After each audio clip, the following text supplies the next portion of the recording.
Oh, sugar. You want Hollywood, but you don't want the glitz tonight, do you? You want the part under the stage, behind the glamour, beneath the skin. You want something creepy. Something that makes even the most hardened paranormal junkies sleep with the lights on. Then step this way, baby, to a studio lot where the air is always cold, and someone keeps walking the catwalks above the soundstage. But no one's supposed to be there, not anymore. It's just an empty soundstage now locked after a fire in 1981. But if you get too close, you hear footsteps overhead, lights flicker on by themselves, and something is still watching from the catwalk. Location: Studio 13, unmarked lot, North Hollywood. Fire date: March 6, 1981, 3:12 am. Official cause: electrical malfunction. Unofficial body count: 2 confirmed, 1 missing, but they only ever found part of him. Studio 13 was once home to the weird stuff, Twilight Zone episodes, B-horror films, cheap slashers, and occult thrillers. The last movie shot there? An ultra-low budget flick called The Laughing Man. Shot entirely at night, small crew. One lead actor, Nathan Griggs, a method actor known for going too far. He locked himself in for days. Didn't break character, spoke in tongues between takes.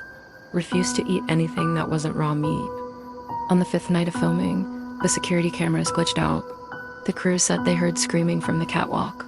Then the lights exploded, every single one. The fire started near the rafters.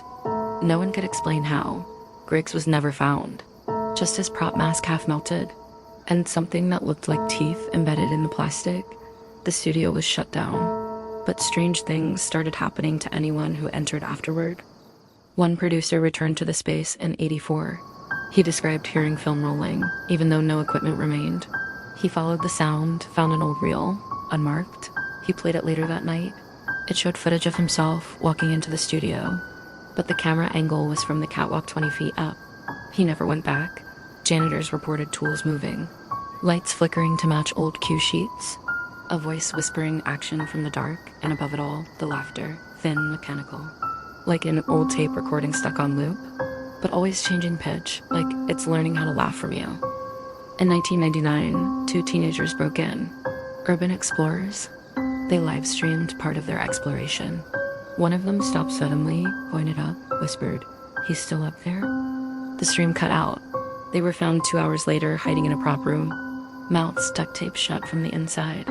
They never spoke about what they saw, but one was found years later, muttering to himself in a motel room in Utah, still sketching the same thing. A man with a burned face and no eyes, wearing a director's headset. Some stories are made on film, others